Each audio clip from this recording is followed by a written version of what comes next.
అనేకులు పిలువబడలేదు. ఏ శరీరు దేవుని యొక్క అతిశయింపకుండునట్లు జ్ఞానులను సిగ్గుపరచుటకు లోకములో నుండి వెళ్ళి వారిని దేవుడు ఏర్పరచుకుని ఉన్నాడు. బలవంతులైన వారిని సిగ్గుపరచుటకు లోకములో బలహీనమైన వారిని దేవుడు ఏర్పరచుకుని ఉన్నాడు. ఎన్నికైన వారిని వ్యర్థం చేయుటకు లోకములో నీచులైన వారిని, తృణీకరింపబడే వారిని, ఎన్నిక లేని వారిని దేవుడు ఏర్పరచుకొని ఉన్నాడు. హల్లెలూయా. మమ్మల్నిగా ప్రేమించిన మా ప్రియ పరలోకపు తండ్రి, వందనాలు స్తుతి స్తోత్రాలు ఆశీర్వదించుకున్నాం. అయ్యా, పరలోకపు మన్నాడే ఆత్మీయ ఆహారం మాకు దయచేయండి. ఆనాడు ఇశ్రాయేలు ప్రజలు ఈ ఆహారంతో ఎలా సంతృప్తిపరచబడ్డారు. అయ్యా, ఈ ఆత్మీయ ఆహారం ఎంపీని సంతృప్తిగా ఉండే గొప్ప దయచేయండి. వచ్చిన బిడ్డలతో నాతో మీరు మాట్లాడండి. ఎన్నిక లేని వారిని నన్ను మమ్మల్ని ఎంచుకున్న దేవుడు అయ్యా, అందరి బట్టి వందనాలు స్తుతి స్తోత్రాలు చెల్లించుకుంటూ అయ్యా, నీ నామం మహిమపరచు నిమిత్తం, నీ ఘనమైన నామం మహిమపై నిమిత్తం నన్ను మమ్మల్ని సంగుణ బిడ్డను వాడుకోమని ఎన్నికైన మమ్మల్ని ప్రభావ ఎంపిక చేసుకుని నీ నామ మహిమాతే మీరు నిలబెట్టినందుకు వందనాలు స్తుతి స్తోత్రాలు చెల్లించుకుంటూ యేసు నామమున తండ్రి. ఎవరో మాట్లాడుతున్నారు, మా తెలుగు దయచేసి ఎవరు మాట్లాడుతున్నారు, బయటికి వెళ్ళిపోండి. నా రికార్డింగ్లో డిస్టర్బెన్స్ వస్తుంది. ఓకే, ఇక్కడ వాక్యం స్పష్టంగా చెబుతుంది, ఎన్నిక లేని వారిని చెప్తాం. ఒక్కొక్క మాట చెప్తుంది, ఏ శరీరం దేవుని యొక్క అసహ్యింపకుండానట్లు. అంటే లోకంలో ఉన్న వారు ఘనులైన వారిని దేవుడు ఎంచుకోవచ్చు, కానీ ఏ మాత్రం ఎన్నిక లేని వారిని, జ్ఞానం తక్కువ ఉన్న వారిని, వెర్రివారిగా ఉన్న వారిని, లోకం తృణీకరించిన వారిని దేవుడు ఎన్నుకున్నాడంట. యేసు ప్రభు శిష్యులు ఎవరండి? బాగా జ్ఞానవంతులా? ఒకరు ఇద్దరు కొంచెం చదువుకుని ఉన్నారు, కానీ మిగతా మొత్తం కూడా పామర్లే, చదువులే, విద్య లేని వారి పామర్లు. ఒక చేపలు పడుతున్న వారి దేవుడు పిలిచి వాళ్ళకి శిష్యుడికి ఇచ్చి ఈరోజు ప్రపంచవ్యాప్తంగా ఆయన సువార్త చేయడానికి 11 మంది దేవుడు, 12 శిష్యుడు దేవుడు వాడుతున్నాడు. వాళ్ళకేం గొప్ప చదువు లేదు. ఈ రోజు చాలా మంది దేవుడి పని చేయడానికి నాకు చదువు లేదు, జ్ఞానం లేదు, వాళ్ళైతే బాగా చదువుకున్నారని గొప్ప గొప్ప చదువుకున్న వాడిని దేవుడు వాడుకున్నాడు. ఏ మాత్రం అక్షర జ్ఞానం లేని వారిని కూడా దేవుడు వాడుకున్నాడు. ఉదాహరణకి పేతురు చేపలు పట్టేవాడు. యేసు ప్రభుత్వం 3.5 సంవత్సరాలు ఉన్నాడు, కానీ 3.5 సంవత్సరాలు యేసు ప్రభుత్వం ఉన్నాడు, తిన్నాడు, తిరిగాడే. కానీ ప్రాణాపై వచ్చేప్పటికే యేసు ప్రభు ఎవరు నాకు తెలియదని 3 సార్లు బొంకాడు, ప్రాణభయంతో బొంకాడు. కానీ పరిశుద్ధాత్మ దేవుడు పేతురుతో ఎప్పుడైతే వచ్చి ఉన్నాడో, పేతురు నోట మెడ దాని మీద ఆ దేవుని ఆత్మాభిషేకాన్ని పొందుకున్నాడో, వెంటనే అదే పేతురు యేసు ప్రభు తెలియని బొంకాడో అదే పేతురు లేచి గొప్ప సువార్త చేసినప్పుడు 3,000 మంది మారారంట. హల్లెలూయా. ఒక్క రోజునే 3,000 మంది బాప్తిసము తీసుకున్నారు. ఎందుకని? దేవుడు ఆత్మాత్మలో పనిచేస్తుంది కాబట్టి.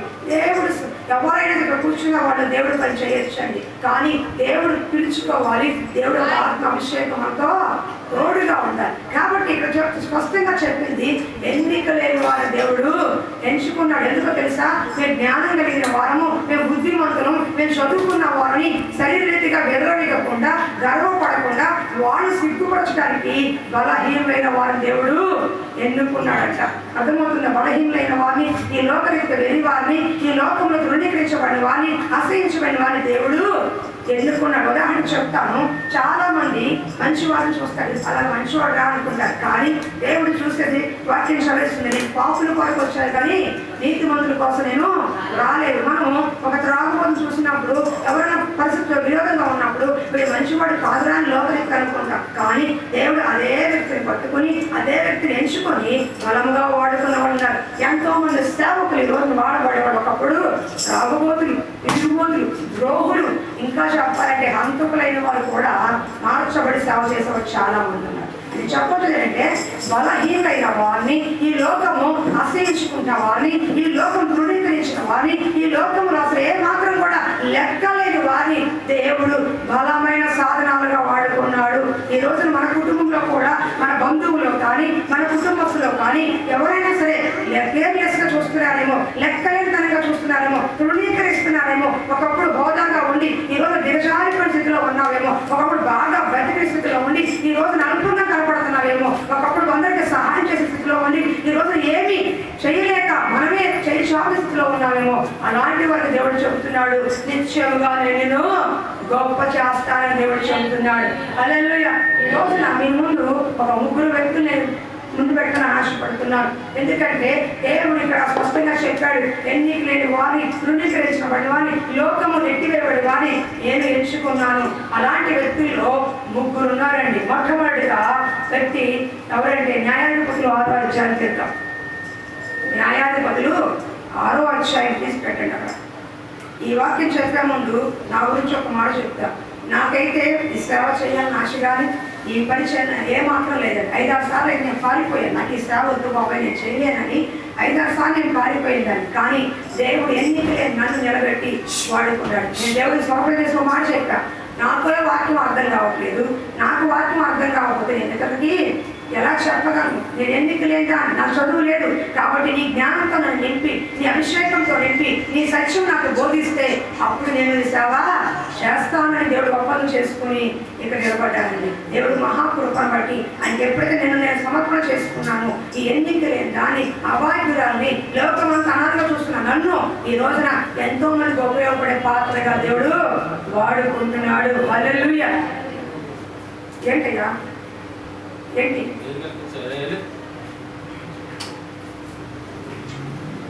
స్తోత్రం చెప్పదు, బయటకు వసేయండి. మొమ్మాట మళ్ళీ ఇంటికి పంపించాను గారు ఇక్కడ నాకు రికార్డింగ్ నేనేదో స్లిప్ అయ్యాను బాగున్నాను, దయచేసి అర్థం చేసుకో. ఇంటికి వెళ్ళి పడుకోయా. న్యాయాధిపతుల గ్రంథము 6వ అధ్యాయం చూడండి, చదవమ్మా. ఒక నిమిషం, సారీ, 6వ అధ్యాయము 11వ వచనం. న్యాయాధిపతుల గ్రంథం 203 పాత నిబంధన. యెహోవా దూత వచ్చి అబీయెజ్రీయుడైన యెహోషువకు కలిగిన ఒఫ్రాలోని మస్తిక వృక్షం క్రింద కూర్చున్నది. యెహోషు కుమారుడైన గిద్యోను మిద్యాను మరుగై ఉండినట్లు గానుగ చాటున గోధుమలు దొండగొట్టుచుండగా యెహోవా దూత కనబడి, పరాక్రమ గల బలాఢ్యుడా, యెహోవా నీకు తోడై ఉన్న అతనితో చెప్పగా. మొట్టమొదటి వ్యక్తి ఎవరో తెలుసా అండి? మనం చెప్పుకున్న వాళ్ళు గిద్యోను. ఏం పేరండి? ఎవరికైనా ఉన్న పేరు గిద్యోను. గిద్యోను ఇక్కడ ఏం చేస్తున్నాడు తెలుసా? గానుగ చాటున గోధుమను దొరకొట్టుకుంటాడంట. అతను చూసి దేవదూత అంటుంది, పరాక్రమంగా బలాఢ్యుడా అంటాం. అంటే విద్యార్థులకు భయపడి దొంగచాటుగా ఒడ్లు ఎదుర్కొంటున్న వ్యక్తికి దేవదూత అంటుంది పరాక్రమశాలిగా. అంటే ఒక పిరికివాడిగా ఉన్న గిద్యోన్ని బలవంతుడా, గొప్పవాడా, ధైర్యవంతుడా, సూర్యుడా, వీరుడా పొగుడు. ఏమన్నా అర్థం ఉన్నది లోకపరంగా కాదు.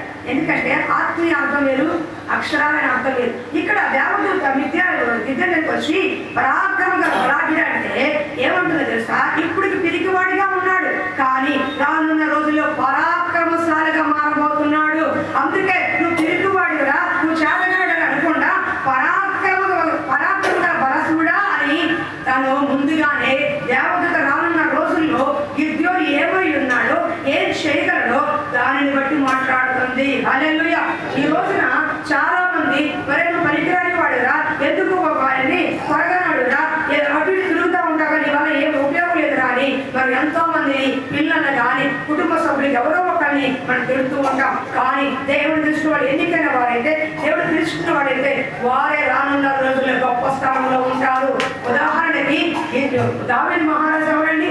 ఒక గొర్రెలు కాసుకునేవాడు. సొంత తండ్రే నా కొడుకు అని చెప్పుకోలేకపోయాడు. సొంత అన్నదమ్ములే కడసారి వాడిగా, చిన్నవాడిగా ఉండి గట్టి వేశారు. 7 అన్నదమ్ములు ఒడ్డు పొడుగు అందరూ హైట్ ఉన్నారు, కానీ ఒక చిన్నవాడైన బాలుడైన దావీదు మాత్రం గొర్రెలు కాసుకుంటాడు. ఎండకు ఎండిపోతున్నాడు, వాడికి తడుస్తున్నాడు, చలికి వడుగుతున్నాడు. ఆ గొర్రెలంతా కూడా తానే చూసుకుంటూ ఉన్నాడు, ఎక్కడా కూడా ఏ సింహం ఎలుగుబంటి రాకుండా. అలాంటి దావీదుని లోకమంతా చూసింది పనికి రానివాడిగా, గొర్రెలు కాసుకునేవాడిగా, ఈడెందుకు వేస్ట్ అని ఆ ఇంట్లో ఉన్నారు చూసారు, కానీ దావీదు మహారాజుగా చూసింది మాత్రం దేవదేవుడు. హల్లెలూయా. ఇప్పుడు ఎప్పుడు ఒక మనుషులతో గుర్తుపెట్టుకోండి, పనికి రాని వాడిగా కనపడుతున్న నీ ఇంట్లో వాడే దేవుడికి పనికి వచ్చేవాడిగా ఉంటాడు. ఎంత ఇబ్బంది పడుతున్నాడో, ఎంత బాధ పెడుతున్నాడో అలాంటి వాడే నలుగురికి ఉపయోగపడే వ్యక్తిగా దేవుడు మారుస్తాడు. హల్లెలూయా. అందుకనే గిద్యోను దేవదూత పరాక్రమ గల బలాఢ్యుడా అంటుంది. అక్కడ ఏం చేస్తున్నాడంటే ఇక్కడ దాక్కుని ఉన్నాడు. గోధుమలు ఎందుకని మిద్యానీయులు, ఒక్క నిమిషం ఎందుకు చెప్తాను, 2 పాయింట్లు చూసుకోండి. 6వ అధ్యాయం మీకు అర్థం అవడం కోసం మీరు టైం తీసుకుని మరి ఎవరైనా చెప్పాలని ఇక్కడ నిలబడాలి. చెప్పాము 6వ వచనం. ఇశ్రాయేలీయులు యెహోవా దృష్టికి దోషులైన యెహోవా 7 ఏళ్ళు వారిని మిద్యానికి అప్పగించిన. ఎక్కడే ఉన్నా చూడండి. ఎందుకు దొంగచాటుగా ఉండాల్సిన అవసరం వచ్చిందంటే ఇశ్రాయేలు ప్రజలు దేవుని మాట వినకపోయినందువల్ల, బయలుదేవతలకు విగ్రహం చేస్తున్నందువల్ల దేవుడే వాడిని మిద్యానికి అప్పగించాడంట. బాగా గుర్తుపెట్టుకోండి. దేవుడు అంటే శత్రువులకు అప్పగించాడు. ఎవరు అప్పగించారు? ఎక్కి కూర్చోయా అమ్మ, ముంచారు కూర్చో, అలా కూర్చోబడి కూర్చో. వినడమ్మా, మిద్యానికి అప్పగించింది ఎవరు? ఏంటి కాదు, ఈ మిద్యానికి అప్పగించింది ఎవరు? దేవుడు. ఎందుకని? ఇశ్రాయేలు దేవుని మాట వినలేదు కాబట్టి శత్రువులకు అప్పగించింది దేవుడే. ఈ రోజున చాలా మంది కుటుంబాల కష్టం ఉన్నది, బాధ ఉన్నది, అప్పు, ఇరుకు, ఇబ్బంది, అవమానం, నిందలు అన్నీ ఉంటాయి. అన్ని శత్రువులు ఇంట్లోనే ఉంటాయి. ఎందుకంటే దేవుని మాట మనం వినలేదు కాబట్టి దేవుడే ఆ శత్రువులు మనల్ని అప్పగిస్తాడు. గుర్తుపెట్టుకోండి.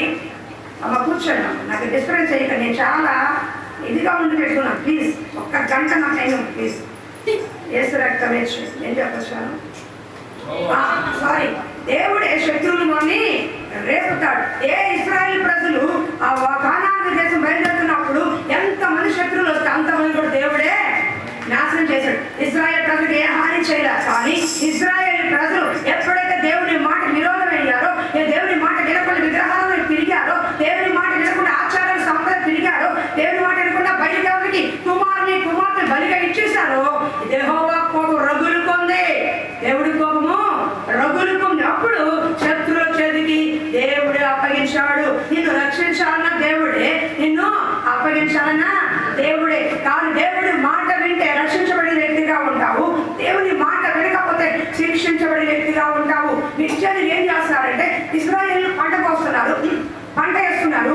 మిద్యాను పంట కోసే టయానికి మిద్యాను నుంచి పంట అంతా ఎత్తుకెళ్ళిపోతున్నారు. ఏ పంట వేస్తే ఆ పంట, ఒకవేళ మంచి పుష్టికరమైన ఆవులు, గాడిదలు, పుష్టికరమైన గొర్రెలు ఉంటే వాటిని కూడా తీసుకెళ్ళి, అంటే సమృద్ధి అనేది వాటిని లేకుండా బహు భయంకరంగా అన్ని దోచుకుని వెళ్ళిపోతున్నారు శత్రువులు. అప్పుడు ఎలా ఉంటుంది వాళ్ళకి? మిక్కి నేను తీసుకొచ్చారంటే నీకు ఏమాత్రం కూడా తిండికి వాటికి లేకుండా చాలా ఇరుకైన పరిస్థితుల్లోకి వాళ్ళు వచ్చేసారంట. ఈయన దశకు వచ్చారంట. అప్పుడు దేవుడికి మొరపెడుతున్నారు. నిజం చెప్పాలండి, దేవుడు ఇశ్రాయేలు ప్రజల్ని చక్కగా పరలోకం మన్నాక పోషించాడు. పగల్లో మేఘస్తంభంలాగా, రాత్రి అగ్నిస్తంభంలాగా కాచుకున్నాడు. ఏ శత్రు ఇశ్రాయేలు మీదకి వచ్చినా దేవుడే వాళ్ళ పక్షం యుద్ధం చేసి చక్కగా నడిపించాడు. అప్పుడంతా బాగుంది, అప్పుడంతా బాగానే ఉన్నారు. ఎప్పుడైతే వీళ్ళు అన్నిటితో సహవాసం చేసి దేవుడి మాట వినకుండా ఉన్నారో, దేవుడే వాడిని శిక్షకు గురి చేశాడు. ఈ ఒక న్యాయం తెలుసుకోవాల్సింది కదా. దేవుని మాట మనం వినగలిగితే దేవుడు మనకి సంరక్షణ ఇస్తాడు, సురక్షణ ఇస్తాడు, సమృద్ధిని ఇస్తాడు. ఏ శత్రువు కూడా మన మీద రాకుండా కాపాడతాడు. దేవుని మాట మనకి లోపడకపోతే అదే శత్రువు దేవుడే రేపుతాడన్న విషయం మిద్యాను ద్వారా దేవుడు చెప్తున్నాడు. మిద్యాను రేపిందే దేవుడు 7 సంవత్సరాలు వాళ్ళ బానిసలుగా వచ్చి చూశారట. అప్పుడు వాళ్ళు మొరపెట్టారు, యెహోవా మేము తప్పు చేశాము, మేము నిన్ను విడిచిపెట్టాము అని ఇశ్రాయేలు మొరపెడితే వాళ్ళ మొర ఆలకించి అప్పుడు ఈ గానుగ చాటున దొల్లగొట్టుకుంటున్న మిద్యాను చూశాడు దేవుడు. ఒక పిరికి వాడిగా ఎక్కడ పంట తీసుకెళ్ళిపోతారో, ఎక్కడ ఈ గోధుమ తీసుకెళ్ళిపోతారో, ఎక్కడ ఈ ఆహారం లేకుండా చదువు తీసుకెళ్ళిపోతారని గోడ చాటు దాక్కుని ఏరుకుంటున్న గిద్యోను దేవుడు చూశాడు. గిద్యోనుని దేవుడు చూసి పరాక్రమంగా బలాఢ్యుడా, యెహోవా నీకు తోడైనాడు, మిద్యాను పక్షాను ఇశ్రాయేలు పక్షాను యుద్ధం చెయ్యాలని. ఎవరండి గిద్యోను? ఒక పిరికి వాడు. నేను చెప్తున్నా, దేవుడు ఏం చెప్పాడు? ఎన్నిక లేని వారిని, తృణీకరించబడిన వారిని, ఏ మాత్రం లోకము విలువ లేని వారిని దేవుడు గొప్ప చేశాడనే విషయం మీరు గుర్తుపెట్టుకోండి. గిద్యోను ఒక పిరికివాడిగా ఉన్నాడు. అవునా? చూస్తుంది అదే కదా. గానుగ చాటుకెళ్ళి శత్రువులు భయపడి దున్నుకున్న అలాంటి వ్యక్తిని పరాక్రమ బలాఢ్యాన్ని దేవుడు నీతో తోడుకున్నాడు కానీ వాళ్ళతో యుద్ధం చేయాలి. ఎలా చేస్తాడు? ఒక మామూలు వ్యక్తి మామూలుగా ఎవరిని వస్తే భయపడి ఎక్కడో చాటుగా ఉంటే శత్రువుతో యుద్ధం అంటే మామూలు విషయం కాదు కదా. అప్పుడు గిద్యోను ఏం చేశాడంటే ఫస్ట్ ఒప్పుకోవాలి. కానీ దేవుడి దూత అతను నచ్చ చెప్పింది, నువ్వు చెయ్యి, నువ్వు వల్ల అవుతుందంటే అప్పుడు దేవుడు నువ్వు దేవుడి దగ్గర ఒక సూచన అడిగాడు. మీకు ఎప్పుడైనా ఏదైనా పని జరగలేదనుకోండి, ఏదైనా పని జరగాలనుకోండి, దేవుడి దగ్గర ఒక సూచన అడగడం తప్పేమి కాదు. ప్రభువా, ఈ పనికి నేను వెళ్తున్నాను, ఈ జాబ్ నేను వెళ్తున్నాను, ఈ వ్యాపారం చేస్తున్నాను, అది నేను చిత్తమా కాదా, ఏదైనా నాకు ఒక సూచన దయచేయండి అని నీవు ఏ స్థితిలో ఉన్నావో దానికి తగిన సూచన అడగాలి. అర్థమవుతుందా? ఇప్పుడు ఎక్కడెక్కడో ఇప్పుడు తిరుపతి వెళ్తున్నాడు వాడు, దేవుడి చిత్తమైన చక్కగా క్షేమంగా వెళ్తాడు. కానీ ఇక్కడి నుంచి వెళ్ళేలోపు ఏదైనా సూచన నాకు చూపించు, ఒక ఆనవాళ్ళు నాకు చూపించు, అక్కడ నేను వెళ్ళి బాగుంటానని, అక్కడ అభివృద్ధి పొందుతానని, నేను నా భార్య నా పిల్లలు క్షేమంగా ఉంటామని ఒక సూచన నాకు అక్కడికి వెళ్ళేలోపే చూపించు అని మీరు అడిగితే దేవుడు తప్పకుండా చూపిస్తాడు. మీ జీవితంలో అభివృద్ధి పొందలేని వాటిలో కానీ, ధైర్యం చేయని వాటిలో కానీ, ఎంతకంత కృంగిపోతున్న వాటిలో కానీ దేవుడిని అడగొచ్చండి. గిద్యోను కూడా చెప్తున్నాడు, ఒక సూచన, నేను వాళ్ళ విజయాన్ని గెలుస్తానన్నా నమ్మకం నాకేంటి, దేవుడు నాకు తోడని నమ్మకం నాకేంటి, కాబట్టి నేను బలిస్తాను, నేను వచ్చిన బలిని మీరు తినండి అని చెప్పి ఒక దేవదూత దగ్గర ఒక పొంగని రొట్టె తీసుకొచ్చి మాంసం పెట్టాడు. దేవదూత ఏం చేసిందంటే దాని మీద నీళ్ళు పోయాలి. నీకు అర్థమవుతుందా? నీళ్ళు పోయాలి, నింట నీళ్ళు పోతాడు. వెంటనే దేవదూత నిప్పు కూడా ఏమీ రాయించకుండానే అదే నిప్పుగా అయిపోయి మొత్తం బుద్ధి అయిపోయింది. దానివల్ల ఏమైంది? నేను శత్రువుని గెలుస్తానని చూశాడు. తర్వాత వెంటనే గిద్యోను ఏం చేశాడంటే దేవుడు చెప్పాడు, ఏ విగ్రహాలను తిరిగారో, ఏ బలిపీఠాలకు దహన బలి అర్పిస్తున్నారో ఆ విగ్రహాలను పడగొట్టే అని గిద్యోను చెప్పాడు. గిద్యోను వెంటనే ఎవరికంటే తెలుసా? సాక్షాత్ గిద్యోను తండ్రే ఆ బలిపీఠం కట్టాడు. ఎవరు? సాక్షాత్ గిద్యోను తండ్రే ఇజ్రాయెల్ ప్రజలు విగ్రహారాధనకి ప్రోత్సహించి బలి అర్పించే విధంగా ఆ బలిపీఠం కట్టింది, ఆ దేవతను పెట్టింది ఆ గిద్యోను తండ్రి. కానీ కన్న తండ్రిని కూడా చూడకుండా గిద్యోను రాత్రి ఆ విగ్రహాన్ని కూల్చేశాడు. ఈ రోజున ఈ శత్రువుతో ఒక జయము కావాలి అంటే, ఈ కుటుంబంలో ఒక జయము కావాలంటే కూల్చవలసిన విగ్రహాన్ని తప్పకుండా కూల్చే తీరాలి. అది మనుషుల ద్వారా విగ్రహం కావచ్చు, నువ్వు తెచ్చుకున్న బంగారమో నగలో మనిషో నీ విగ్రహంగా మారవచ్చు, లేదా నీ ఇంట్లోనే సాక్షాత్తు యేసుప్రభు ఫోటోలు పెట్టుకున్నావో, లేదా ఎప్పుడో రూపులు పెట్టుకున్నావో, బంగారు రూపులు పెట్టుకున్నావో నాకు తెలియదు. కానీ విగ్రహాలను నిర్మూలిస్తే తప్ప నీ కుటుంబానికి జయము రాదు, కుటుంబానికి జయము రాదు. చాలా మంది క్రిస్టియన్స్ ఉంటారు, కొంతమంది ఎప్పుడో పెళ్ళైన కొత్తలో సాయిబాబా ఉంగరాలు, లక్ష్మీ రూపులు ఇలాంటి బంగారాలు బీరులో పెడతారు. నేను నమ్మండి, అది కూడా విగ్రహారాధంటే సమానం. దేవుడి బిడ్డలైన మనము నీలో ఏ విగ్రహ ఆరాధన ఉండకూడదు, ఏ విగ్రహ ఆరాధన నువ్వు నొక్కకూడదు. అదే నీకు అపజయాన్ని తీసుకొస్తుంది. ఇజ్రాయెల్ పడిపోవడానికి, ఇజ్రాయెల్ నాశనానికి వెళ్ళిపోవడానికి విగ్రహారాధనే కారణం. విగ్రహారాధన అంటే రెండు రకాలండి. మీ ఇంట్లో ఒకవేళ యేసు ప్రభు ఫోటోలు కానీ మరి ఏమో ఫోటోలు కానీ ఉంటే అది కూడా విగ్రహారాధన. ఎందుకో తెలుసా? దేవుడు వాక్య రూపాయలు కానీ ఫోటోలు పెట్టిన ఎక్కడ చెప్పలా. బైబిల్లో చెప్పాడా? ఆది యందు వాక్యం ఉండదు, వాక్యమే దేవుడైందండి. నేను మాట్లాడుతున్నా, నేను వాక్యం చెప్తున్నాను. మీకు దేవుడు మాట్లాడితే అది వాక్యం అంతవరకే. అంతే నేను ఫోటో ముందుకు వస్తే ఏమొస్తుంది? అవునా కాదా? అది నిశ్చయమైంది. దానివల్ల ఏ ఉపయోగం లేదు. నేను ఎప్పుడు చెప్తా, మరియమ్మ తల్లిని చాలా మంది వెళ్ళిపోతూ ఉంటారు, వెళ్ళటం తప్పు కాదు. కానీ విగ్రహారాధన తిరుపతి కొండ ఎంతో, సింహాచలం కొండ ఎంతో, మరియమ్మ కొండ అంతే. మరియమ్మ తల్లి యేసు ప్రభు మోసింది కాబట్టి ధన్యురాలే తప్ప విగ్రహారాధన చేయటానికి కానీ, కొబ్బరికాయలు కొట్టడానికి కానీ ఏ విధమైన అధికారం వాడికి లేదు. ఎప్పుడో లోదరి పెంచుకొస్తాడో ఆ విధంగా చేస్తారు విగ్రహారాధన. అది కూడా విగ్రహారాధన. ఎవరికి? దేవుడు అంటే తెలియని అన్యుడికి వెళ్తాడు, అన్యుడు కలిగి. కానీ మనకి కాదు, ఎందుకంటే మనకి వచ్చేది ఒకే ఒకటి వాక్యము. నీతో మాట్లాడే దేవుడు ముఖాముఖిగా వాక్యం ద్వారా మాట్లాడతాడు. నేను మాట్లాడే దేవుడు రాయి రప్ప కాదు, మాట్లాడే జీవము గల దేవుడు. నేను రాసి పెడతాను వచ్చే వారం మీరు ఇదే సమయంలో నేను రాసి పెడతాను నా దేవుడు మాట్లాడే దేవుడని ప్రతి ఒక్కరూ స్లిప్ మీద రాసుకురండి. ఈ సమస్య ఏంటో ఇదే వాక్యం ద్వారా ఇక్కడ నిలబడే వాక్యం చెప్తున్నా, నా ద్వారా మీతో మాట్లాడిపోతే నేను వెలుపడం పక్కకి వెళ్ళిపోతాను. ఛాలెంజ్ చేశాను. ఎందుకో తెలుసా? నా దేవుడు చెప్పి నేను మాట్లాడే దేవుణ్ణి, జీవము గల దేవుణ్ణి. దేవుడు చెప్పాడు గిద్యోను నీ మధ్య విగ్రహాన్ని పడగొట్టు అన్నాడు. ఏ శత్రువులు జయించాలో శత్రువుడికి గిద్యోనికి విషయం ఏముంది? విగ్రహారాధన ఉంది. దయచేసి మీలో ఏ విగ్రహాలు ఉన్నాయి? విగ్రహం అంటే తెలుసా? దేవుడి కంటే నేను హృదయంలో దేనికి ఎక్కువ స్థానం ఇస్తావో అదే విగ్రహం. ఒకవేళ ఆడవాళ్ళు ఉన్నారు, మా ప్రమీలం పొద్దున్నే బుజ్జి బుజ్జి బుజ్జి బుజ్జి అని అనుకోవాలి, ఏసయ్యా నాకు బుజ్జి అని అదే విగ్రహం. ఎందుకంటే లేదా పిల్లలు ఉన్నారు, పుచ్చుకొని లగంగానే సొల్లుతో ముద్దు పెడతారు, ఆ సొల్లుతో ముద్దు పెడతా ఉంటారు మనిషిని పుచ్చుకోవాలి. అదే విగ్రహం. అంటే ఏ దేవుడైతే నీకు కుటుంబాన్ని ఇచ్చాడో, ఏ దేవుడు భర్తనిచ్చాడో, ఏ దేవుడైతే నీకు పిల్లనిచ్చాడో, ఏ దేవుడైతే నీకు ఇల్లు వాకిలి బంగారం నగలిచ్చాడో, ఏ దేవుడు నీకు సమృద్ధినిచ్చాడో వాటిని చూడవలసిన దేవుడిని చూడకుండా లోకపరమే చూస్తాడే విగ్రహారాధన. అలాంటి విగ్రహారాధన నీలో ఒకటి తీసే, అప్పుడే నీ కుటుంబానికి జయము, నీ కుటుంబానికి జయము. మిద్యానీయులు జయించాలని పడగొట్టన్నాడు. వెంటనే తండ్రి కట్టింది కూడా చూడకుండా పడగొట్టేశాడు. పడగొట్టినప్పుడు మళ్ళా గిర్జను సూచన అడిగాడు, నేను మిద్యాను చేతుల్ని, మిద్యాను శత్రువుల్ని నేను జయిస్తానంటానికి నాకు ఒక్క సూచన ఇవ్వయ్యా, ఒక్కసారి నాకు మరొక సూచన ఇవ్వని ఏమడిగాడు తెలుసా? ఈ నేల అంతా కూడా తడిగా ఉండాలి, అతని చేత గొర్రెబొచ్చు ఉన్నది, ఆ గొర్రెబొచ్చు మాత్రం నేలగా ఉండాలి. మీకు అర్థమవుతుందా? ఇదంతా పొడిగా ఉండాలి. ఇప్పుడు వర్షం పడింది అనుకోండి, ఇక్కడ పడిద్దా?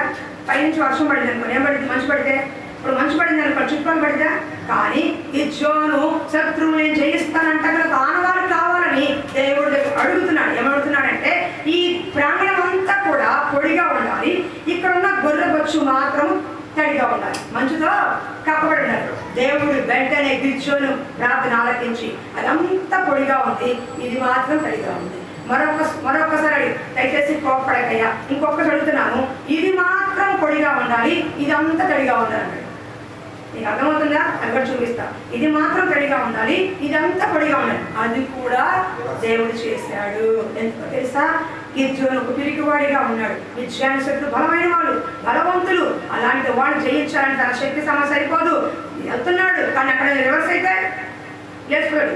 ఆయన భయం అయింది. అందుకనే దేవుడు నాకు తోడై ఉన్నాడో లేదో అని సూచన అడుగుతున్నాడు. నువ్వు ఏదైనా చేయాలనుకున్నప్పుడు, ఏదైనా ఆరంభించాలనుకోడు, ఎక్కడికైనా వెళ్ళాలనుకో, దేవుని సూచన అడుగు. గిద్యోను ద్వారా దేవుడు చూపిస్తున్నాడు, ప్రభువా ఆ ఉద్యోగం నాకు ఇష్టమైనా, నీకు చిత్తమైనా ఒక సూచన చూపించు. ఇదిగో పెళ్లి కాని అమ్మాయిలు ఎవరు ఉంటే ఆ వివాహానికి చిత్తమైనా ఒక సూచన నాకు చూపించు అని దేవుని ఏ పరిస్థితిలో మీరు ఉన్నారో సూచన అడగండి, తప్పకుండా దేవుడు చూపిస్తాడు. నేనండి ఈ వచ్చినప్పుడు, ఈ సేవకు వచ్చినప్పుడు నేను ఒంటరిగా ఉంటాను కాబట్టి, నాకు పక్కన చెప్పుకోవడానికి కూడా ఎవరు ఉండరు కాబట్టి దేవుడి దగ్గర కన్నీటితో మాట్లాడి, ప్రభువా నా ఇంట్లో ఉండదు ఒకదాన్ని, మరి ఏదైనా నాకు ఒక పొరపాటు ఏదైనా జరిగితే, ఒకవేళ మన పరిచయంలో కానీ ఏమైనా అయితే నాకు చెప్పుకోవడం ఉండరు కాబట్టి నాకు ఒక సూచన కావాలి. నేను ఏదైనా పొరపాటు చేశాను అనుకో, లోకపరంగా అయినా ఆత్మీయంగా అయినా, వెంటనే నా మనసాన్ని గుచ్చుకోవాలి. ఏమడిగాను? గుచ్చుకోవాలి. అంటే నేను చేసిన తప్పు నాకు తెలుస్తుంది, నేను సరి చేసుకోవాలి.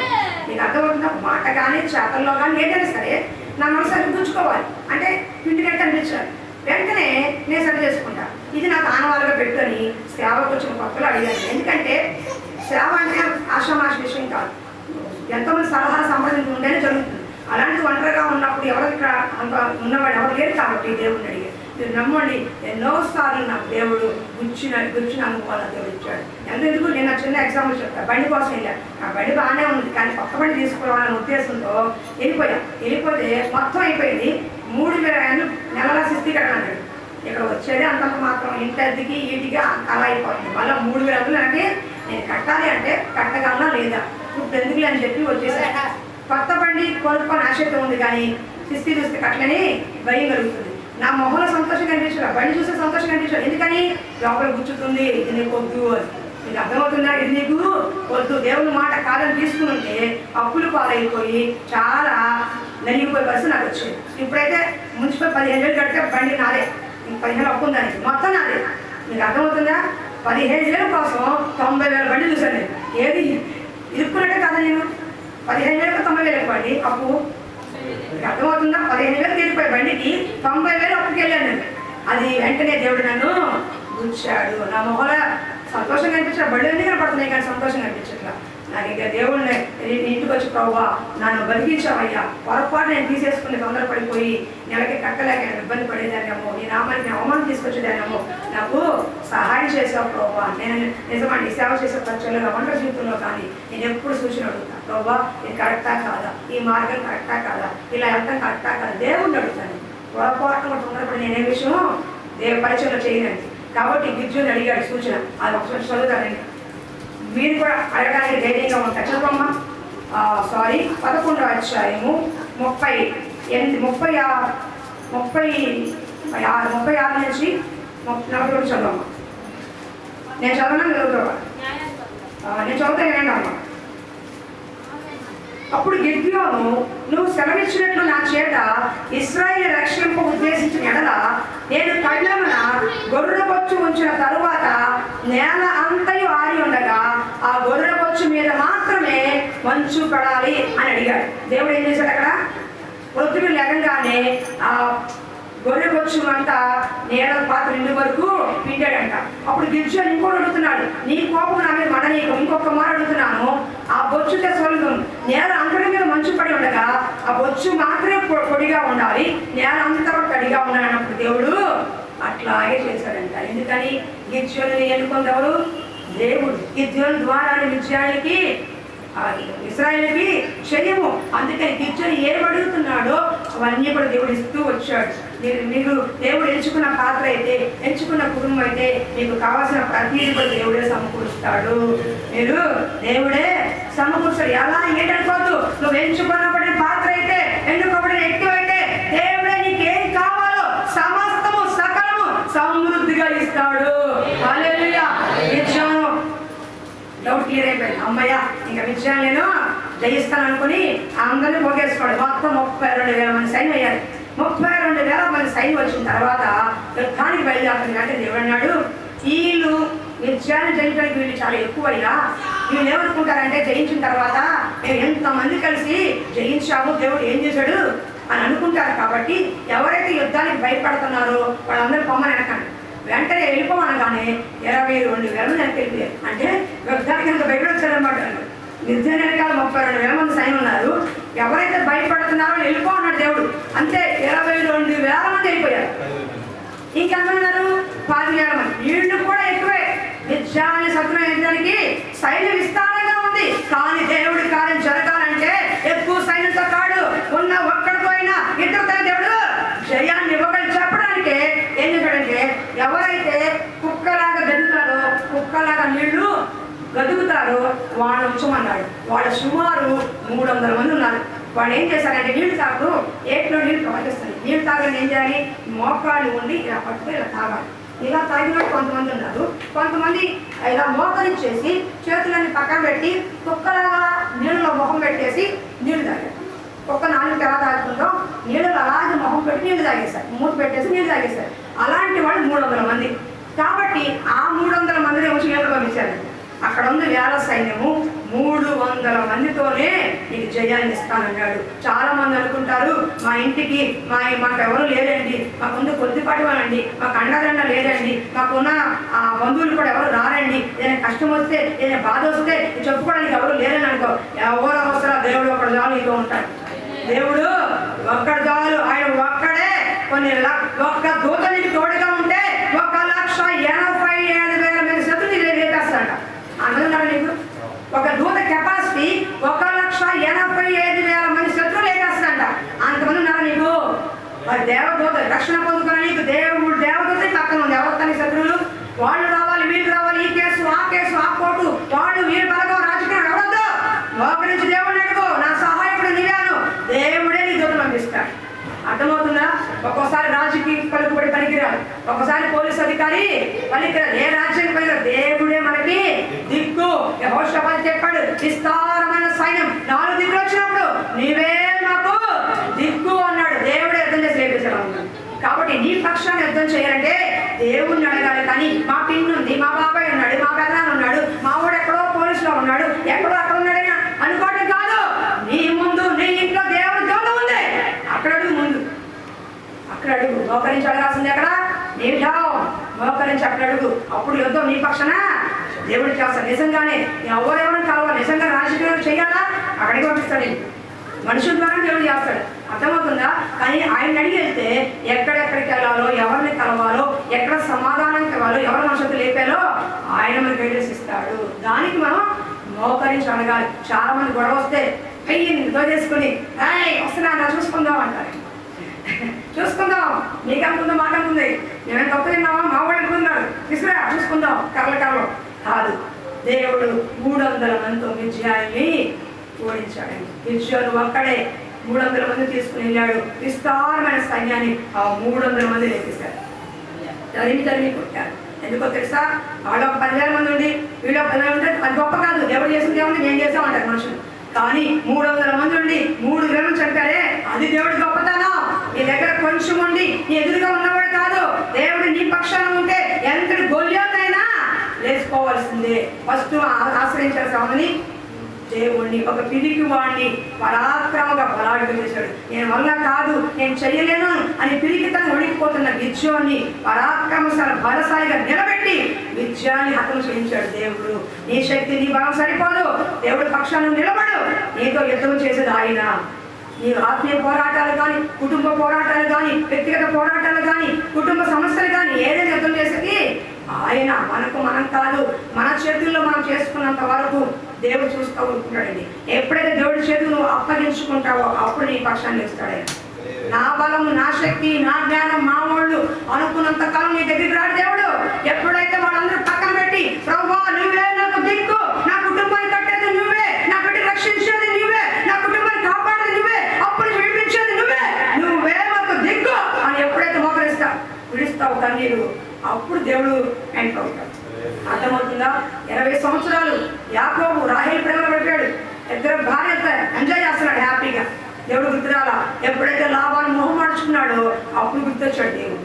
20 సంవత్సరాలు దేవుడితో పని అనిపించలా, హ్యాపీగా ఎంజాయ్ చేసుకున్నాడు. కానీ ఎప్పుడైతే కష్టం వచ్చిందో, ఎప్పుడైతే అవమానం కలిగిందో, ఎప్పుడైతే నిందలు పడతలేయో అప్పుడు గుర్తొచ్చాడు. పదా ఇంటికి అని. ఎప్పుడైనా సరే దేవుడు కనపడాలంటే మనకి రాయో రప్పో అప్పో అవమానం నిన్న కలవాలండి. తప్పు కదా? అన్నీ బాగున్నప్పుడు దేవుడు చూడొచ్చుగా. దేవుడు నీకు అన్నీ ఇచ్చినప్పుడు దేవుడిని చూస్తే నీకు ఏ కొలువ ఉండదు. అలా కాకుండా దేవుడు చూడాలంటే ఒక అప్పు కావాలి, ఒక శ్రమ కావాలి, ఒక అవమానం కావాలి, నీ ఇంటి ముందు గొల్లెల నుంచి అరవాలి అంటే అప్పుడు నువ్వు మారుతానంటే అప్పుడే అలాగే తీసుకొస్తాడు దేవుడు. అట్లా ఉండదు. ఏ స్థితిలో మనం ఉన్నామో ఆ స్థితిలో మన దేవుడిని ఆశ్రయించాడు. ఒక పిరికి వాడిని పరాక్రమ బలశాలి నిర్మించాడు. ఒకవేళ నీ ఇంట్లో నీకు పిలిస్తానంగా ఉన్నావేమో, ఈ కుటుంబాన్ని పోషించలేకపోతున్నావు, ఈ ఇబ్బంది నుంచి, ఈ సమస్య నుంచి విడిపించలేకపోతున్నాను, నా వల్ల కావట్లేదు, నీకు లోపల కురిగిపోతున్నావేమో, నిన్ను కూడా బలపరచువాడు ఆయనే. నిన్ను కూడా బలపరచువాడు ఆయనే. నన్ను బలపరచువాడని నేను సమస్తము చేయగలని పౌలు చెప్పినట్లుగా దేవుణ్ణి ముందు పెట్టుకుంటే మన ఏ స్థితిలో ఉన్నా, చిన్నవారిగా కనపడినా, చేతగానే కనపడినా, ఎటువంటి పరిస్థితిలో ఉన్నా నేను గొప్పగా నిలబెట్టేది ఆయన. హల్లెలూయా. రెండో వ్యక్తి దగ్గరికి వెళ్తున్నాను. యెహోషువ గ్రంథం తీద్దాం. యెహోషువ గ్రంథం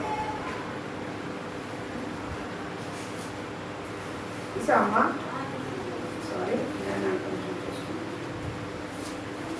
యెహోషువ గ్రంథము 3వ అధ్యాయము 14వ వచనం చూడమ్మా. సారీ 4:14.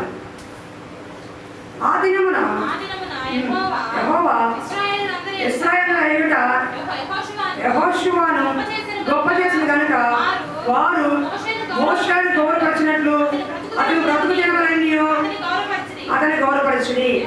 ఆమె చాలమ్మా. ఇక్కడ 3:16 చూడమ్మా. 3:16 పై నుండి వారు నీళ్లు బహుదూరమున సారెతానున్న ఆదామును పురముల దగ్గర ఏకరాశిగా నిలిచాను. ఆపమ్మ, నేను చెప్తాను. ఇక్కడ యెహోషువ నాయకత్వంలోనే దేవుడు ఇశ్రాయేలు ప్రజల్ని కానాన్ని నడిపించాడు. యెహోషువ ఎవరంటే మోషే దగ్గర ఒక పనివాడు. బాగా గుర్తుపెట్టుకోండి.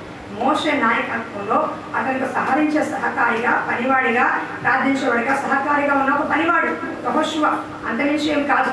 అలాంటిది యెహోషువని దేవుడే గొప్ప చేసి నాయకుడిగా నిలబడి యెహోషువ నాయకత్వంలోనే ఇశ్రాయేలు కానాను చేరారు. మోషేకి దేవుడు ఏం చెప్పాడంటే, మోషే బండను కొట్టాయా అన్నాడు. బండను ఒకసారి ఇలా కొట్టన్నాడు. కానీ ఇశ్రాయేలు ప్రజలు విసిగించినందువల్ల మోషేకి కోపం వచ్చి ఆ కోపాన్ని ఇలా 2 సార్లు కొట్టాడు. కొట్టమంది దేవుడు ఒక్కసారి కొట్టు, బండ నుండి నీళ్ళు వస్తాయి అన్నాడు. కానీ వీళ్ళు విసిగిస్తాం వల్ల వీళ్ళు కోపం ఎక్కువైపోయి దేవుడు మోషే 2 సార్లు కొట్టాడు. ఇశ్రాయేలు ప్రజలు చూస్తుండగా నేను ఒక్కసారి కొట్టమంటే నువ్వు 2 సార్లు కొడతావా, కాబట్టి నేను కానాన్ని తీసుకెళ్ళను అన్నాడు దేవుడు. నిజంగా అండి మీకు చెప్తున్నాను. కానీ మోషే చదువుకున్న కళలో నీళ్ళు వచ్చింది. 20 లక్షల మందిని భుజం మీద భారంగా మోసుకుని వెళ్ళాడు. శనిగారు, గొరిగారు ఎంతో ఇబ్బంది పెట్టారు. కానీ వాళ్ళ దేవుడు చంపేస్తానన్నప్పుడు అడ్డపడ్డాడు. అవ్వా ఇశ్రాయేలు ప్రజలు తెలియక పాపం చేశారు, నా ముఖం చూశాను కాపాడని మోషే నాయకుడిగా, కాపరిగా ఉండి అడ్డంపడు. కానీ ఈ రోజున మోషేనే దేవుడు ఒక్క మాట వినలేదని కానానికి తీసుకెళ్ళను, ఇక్కడే చనిపోతావు అన్నాడు. మోషేకి చెప్పాడు, ఇక్కడే నుంచి చనిపోతావు, కానాను రావు, ఆ కొండ ఎక్కి చూడు, కానాను మొత్తంగా కనపడుద్ది అన్నాడు. నిజంగా మోషేకి ఎంత బాధ అండి. 20 లక్షల మంది లాక్కొచ్చి ఇంకొచ్చి దూరంలో కానాను ఉన్నానుగా దేవుడి మాట వినలేదని మోషేనే తీసేశాడే. నువ్వు నేనే పాఠం ఒక్క మాట వినలేదని దేవుడు తీసేస్తే ఎన్ని మాటలు మనం వినకుండా ఉంటాం. నా లైఫ్లో నువ్వు ఎప్పుడు లేపేసేవాడు మన లైఫ్. దేవుని గొప్పగా బతుకుతున్నాం, అవునా? మోషే ఎన్నుకున్న దేవుడే. అలాంటి మోషేని తప్పు చేస్తే మాట కానీ కోప్పడితేనే వెంటనే దేవుడు శిక్షించాడు. గుర్తుపెట్టుకోండి, దేవుడికి పనివాడా, గొప్పవాడా, సేవకుడా విశ్వాసత ఉండదు. ఎవరికైనా ఒకటే శిక్ష, పక్షపాతం ఆయనకు ఉండదు. కాబట్టి మోషే చెప్పేసరిగా మోషే అన్నాడు, ప్రభువా మరి నేనైతే వచ్చేస్తాను, నేను లేపేస్తాను అన్నావు, మరి నా తర్వాత కాపరలేని గొర్రెలు అయిపోతారు, వీళ్ళందరూ హెచ్చరికగా అయిపోతారు, వీళ్ళకి నాయకత్వం కావాలి కదా, మరి నా తర్వాత నాయకుడు ఎవరు పెట్టాలి అని ప్రార్థన చేస్తే అప్పుడు దేవుడు నూనె కుమారుడైన యెహోషువని అభిషేకించు అని చెప్పాడు. 20 లక్షల మంది జనాభాలో ఒక్క యెహోషువ కన్నాడు దేవుడికి. ఎందుకని? యెహోషువ మంచి నమ్మకమైన వాడు, యెహోషువ ప్రార్థనాపడు. మోషే 40 దినాలు కొండ మీద ఉన్నప్పుడు ఆ కింద ఉండి ప్రార్థన చేసిన వాడు. ఇజ్రాయేల్ ప్రజలు భయపడుతున్నప్పుడు కానాను దేశం చూసినప్పుడు కాలేబు యెహోషువ మంచి పలికారు. ఆ జనులు చూసి మీరు భయపడవద్దు, ఆ జనులు మన దేవుడు మనకు తప్పకుండా ఇస్తారని దేవుడి పట్ల విశ్వాసం ఉంచిన వాడు, నమ్మకం ఉంచిన వాడు, ప్రార్థనాపరుడు, అన్నిటికీ మించి మోషేని ప్రేమించిన వాడు. మోషే ఏ మాట చెప్తే ఆ మాట చేసి విధేయత కలిగిన వాడు. కాబట్టి అన్ని లక్షల మందిలో యెహోషువని దేవుడు ఎంచుకున్నాడు. ఈ రోజు ఇక్కడ 100 మంది ఉన్నారు, లేదా ఇంకొంతమంది రావచ్చు. ప్రభువా నా తర్వాత ఎవరో నేను ప్రార్థన చేశాను అనుకో, ఇక్కడ ఎవరో ఒక దేవుడు చూపిస్తారు. ఎంతమంది ఉన్నారు, ఇప్పుడున్న వాళ్ళని చూపించవచ్చు, లేదా అప్పుడే ఫ్రెష్గా వచ్చిన వాళ్ళని చూపించవచ్చు. దేవుడు చెప్తాం, మీకు అర్థమవుతుంది. ఎందుకని? నేను వాళ్ళ ముఖమే చూస్తాను, వాటి ఎవరు చూస్తారు? దేవుడు చూసాడు. చాలా మంది అంటారు, ఏంటంటే అందరూ అక్రమంగా బతుకుతున్నారు, ఒక్కొక్కరు ఎట్లా ఉన్నారు, మేము నీతిగా బతకాలా అనుకుంటారు. నువ్వు ఎంత మందిలో ఉన్నా దేవుడు నిన్నుగా చూసే దేవుడు ఆయన. నువ్వు ఎలా బ్రతుకుతున్నావో, ఎలా ఉంటున్నావో, ఏం చేస్తున్నావో, ఎక్కడికి వెళ్తున్నావో, నీ స్థితి గతి ఏంటో సమస్తం దేవుడు చూస్తాడు. ఇశ్రాయేలు ప్రజలు సడిగారు, గొడిగారు, దేవుడు విరోధంగా మాట్లాడారు, మోషేని ఎంత ఇబ్బంది పెట్టారు. అలాంటి వాళ్ళు దేవుడు ఎన్నుకోవాలా? ఎప్పుడైతే విధేయత కలిగి గుడారంలో ప్రార్థన చేస్తూ మోషే చెప్పినట్టు విన్నాడో, దేవుడికి లోబడ్డాడో, మంచి దేవుడి పట్ల విశ్వాసం కలిగి ఉన్నాడో, అలాంటి అనామకుడైన పనివాడిని నాయకుడిగా ఇచ్చాడు దేవుడు. మనం అనుకుంటాం ఒడ్డు పొడుగు ఎంత చెప్తున్నారు, వాడు బాగుంటారని. కాదు, దేవుడు ఎన్నికలో ఒక అనామకుడు కనపడతాడు. అనామకుడుగా ఉన్నవాడు దేవుడు ఎన్నుకుంటాడు. యెహోషువ ఏమాత్రం ఎన్నికలేని వాడే, కానీ యెహోషువని గొప్ప చేసింది ఎవరండి? దేవుడు. ఈ ఇంట్లో నీ బంధువులు నీ బంధువులు గొప్ప వాళ్ళని ఉండొచ్చు, బాగా పలుకుపడి డబ్బులు ఉండొచ్చు, ఒకవేళ మీ స్థితి కింద ఉండొచ్చు, కానీ భయపడద్దు. ఒక్కనాటి మీ స్థితి కూడా అలాగా వర్తపడి తప్పకుండా మారే తీరుతుంది. నిన్ను కూడా యెహోషువని గొప్ప చేసి నిన్ను కూడా గొప్ప చేస్తాడు. ఎప్పుడైతే పనివాడు నాయకుడు అయ్యాడు, కొడిగాడు, వీడికి మేము లోబడాలా, వీడు చెప్తే మేము వినాలా అని. అప్పుడు యెహోషువకి మోషేకి ఎర్ర సముద్రం ఎలా అడ్డొచ్చిందో, యెహోషువ కూడా యోర్దాను నది అడ్డుగా వచ్చింది. ప్రార్థన చేశాడు. దేవుడు చెప్పి యాజకులు మనసుని సెలవన్నాడు. యాజకుల పాదం పెట్టగానే యోర్దాను నది ఏకరాశిగా నిలబడిపోయింది. యోర్దాను నది అండి బాగా ఫుల్గా ప్రవహిస్తుందంటే భక్తులు ఏమో ప్రవహిస్తుందంట. పైనుంచి వచ్చే నీరు, గుర్తుపెట్టుకోండి, కింద నుంచి కాదు, పైనుంచి వచ్చే నీరు ఏకరాశి నిలబెట్టింది. అర్థమవుతుందా? ఫ్లో ఆగిద్దండి ఎక్కడన్నా. పైనుంచి వచ్చే నీరు కింద ఆగిద్దా? కానీ యెహోషువ ప్రార్థన చేస్తే యోర్దాను నది ఏకరాశిగా అలా నిలబడిపోయిన జనం ఆ మధ్యలో నుంచి వెళ్ళారంట. ఇశ్రాయేలు ప్రజలు ఉనికిపోయారు. మోషేతో దేవుడు తోడుగా ఉన్నట్లు యెహోషువతో దేవుడు తోడుగా ఉన్నాడని అప్పుడు గౌరవించాడంట యెహోషువని. ఒకవేళ సంఘాలు చాలా నిలబడతా ఉంటాం. ఇగో జాన్ బాబు మనం పరిచయ చేస్తున్నాడు, పాటలు పాడుతున్నారు, ఒకవేళ ఇదేంటి అనుకోవచ్చు, ఏమందులు అనుకోవచ్చు, కానీ అలాంటి వాడిని గొప్ప చేసే దేవుడు ఆయన. అలాంటి వాడిని గొప్ప చేసిన, ఎందుకంటే మనం ముఖం చూస్తాము కానీ అంతరంగాన్ని చూసేది ఎవరు? దేవుడు. ఆయన సరి చేసుకోవచ్చు, దేవుడు హత్తుకోవచ్చు, చేసిన పాపం విడిచిపెట్టవచ్చు, దేవుడి దగ్గర అవ్వచ్చు, దేవుడు గొప్ప చేయొచ్చు. అర్థమవుతుందా? దేవుడు చెప్తాం మరి ఎవరెవరు కూడా అంచనా వేయలేం. యెహోషువని గొప్ప చేసింది ఎవరు? దేవుడే. ఒక పనివాడిగా ఉన్నవాడిని గొప్ప నాయకుడిగా చేశారు. ఈ రోజున మీ ఇంట్లో కూడా ఎన్నికలేక అనామకులుగా ఉన్నారేమో, మిమ్మల్ని కూడా గొప్ప చేసేవారు దేవుడే. జ్ఞాపకం పెట్టుకొని యెహోషువ క్వాలిటీస్ ఏంటంటే ప్రార్థనాపరుడు, మంచి విశ్వాస యోధుడు, విధేయత కలిగిన వాడు, చెప్పిన మాట చెప్పినట్టు వినేవాడు, ఏ మాత్రం కూడా అవిశ్వాసంతో ఉండేవాడు కాదు. మహామహులు ఎదురొచ్చినా, ఎన్నో యుద్ధాలు ఎదురొచ్చినా దేవుడే చూసుకుంటాడని గొప్ప ధైర్యంతో ఉన్నవాడు యెహోషువ. అందుకని ఇజ్రాయెల్ జనం ఎంతమంది ఉన్నా సరే యెహోషువ ఎంచుకున్నాడు. మా సంఘంలో నేను సాక్ష్యంగా చెప్తున్నాను, మా సంఘంలో చాలా మంది పరిచయం చేస్తున్నారు. మా పాస్టర్ నన్ను ఎక్కడ తీసుకెళ్ళేది కాదు, అనందం తీసుకెళ్ళేది, నన్ను తీసుకెళ్ళేది కాదు. నాకు బాగా బాధ అయిపోయింది. అదేంటి అనందం తీసుకెళ్తాను, నేను పరిచయంలో ఉన్నా, పిల్లలు చూసుకుంటా కదా, నన్ను తీసుకెళ్ళలేదని అని అనిపించేది. ఒకసారి కోపం కూడా వచ్చేది. కానీ మీరు నమ్మండి, అలా కొన్ని సంవత్సరాలు జరిగిపోయి కానీ ఈ రోజున అక్కడున్న పరిచయంలో మరి ఎవరు వాడబడుతున్నారో నాకు తెలియదు, కానీ దేవుడు ఒక సంఘాన్ని నుంచి నిలబెట్టింది మాత్రము నన్నే. హల్లెలూయా. దేవుడు మహాకృపలో నేను చెప్తున్నానండి, ఏమాత్రం యోగ్యులు రాను, ఈ కోపిస్తుంది పాపిస్తుంది ఇది మారదు ఇలాంటిది అనుకున్న వాళ్ళ మధ్య దేవుడు నన్ను నిలబెట్టాడు. హల్లెలూయా. దేవుడు నేను పిలిచి నిలబెట్టాడు. ఈ రోజున అంతమందిలో కూడా పాస్టర్ తర్వాత ఆ సంఘంలో ఉన్న వ్యక్తిగా సేవ చేస్తుంది ఒకదాన్ని దేవుని మహాకృపను బట్టి. 300 మంది ఉన్నారు, కానీ ఆ ధన్యత దేవుడు నాకు ఇచ్చాడు. ఎందుకో తెలుసా, ఒకప్పుడు నేను విడవపడ్డాను, ఒకప్పుడు నేను తృణీకరించబడ్డాను, ఒకప్పుడు నెట్టివేయబడ్డాను, ఒకప్పుడు నేను అపహాస్యంగా చూడబడ్డాను. కానీ ఈ రోజున దేవుడు కొంతమంది నాకు ఇచ్చి నన్ను గొప్ప చేసి నిలబెట్టాడు. ఈ రోజున వాళ్ళే అనేక చెప్పుకునే స్థితిలో దేవుడు నన్ను ఆ స్థాయి ఎప్పుడు తెలుసా, దేవుడితో నేను తిరిగినప్పుడు, లోకంలో ఉన్నప్పుడు, పాపంలో ఉన్నప్పుడు, సినిమాలు చూసినప్పుడు కాదు, ఎప్పుడైతే దేవుడికి నన్ను నేను ప్రాణ ఆత్మ శరీరంగా సమర్పించుకున్నానో అప్పుడు దేవుడు నన్ను వాడుకున్నాడు. ఈ లోకము నాకు వద్దు, లోకాశలు వద్దు, లోకంలో ఏమవద్దు, నాకు దేవుడు ఉంటే చాలు అనుకుని నిలబడ్డాను. చూసావా, అప్పుడు దేవుడు నన్ను వాడుకున్నాడు. యెహోషువని కూడా గొప్ప చేసిన నన్ను కూడా ఈ రోజున గొప్ప. రానున్న రోజుల్లో ఇక్కడ కొద్ది మందిగా ఉన్నారు, రానున్న రోజు నిశ్చయంగా విస్తారమైన ఆత్మను దేవుడు మనకి పంపించబోతున్నాడు. హల్లెలూయా. ఎందుకో తెలుసా, నేను ఒకటే అడిగాను, బ్యాంకు బ్యాలెన్స్ బంగ్లా నాకు వద్దు, ఆత్మను దయచే. భారంతో బాధతో ఏమాత్రం మరి అప్పులతో అనారోగ్యంతో ఉన్న ఆత్మను లోపలికి పంపించయ్యా. కొంచెం వాక్యం తెలియాలి, కొంచెం సత్యం తెలియాలి, తెలియక చాలా మంది పాడైపోతున్నారు, చెప్పేవాళ్ళకి పాడైపోతున్నారు. పంపించయ్యా కొంతమంది అనేది వీళ్ళ కోసం కన్నీటితో ప్రార్థన చేస్తున్నామండి. నిశ్చయంగా ఒక రోజున దేవుడు ఉద్యోగ ప్రార్థనా మందిరాన్ని ఈ ఆరారపేట ప్రాంతంలో గొప్ప చేసి నిలబెడతాడు. దేవుని నామానికి మహిమ కలుగుగాక. హల్లెలూయా. నేను త్వరగా ముగిస్తున్నాను. ఇంకో వైపు చెప్తాను, గొప్ప న్యాయాధిపతులు ఒకసారి చూడండి. 11వ వచనం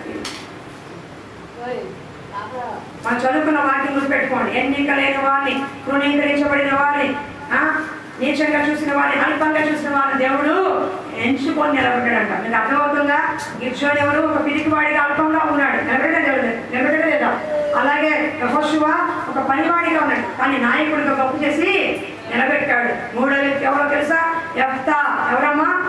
యెఫ్తా. చదువమ్మ ఒకసారి 11వ అధ్యాయం.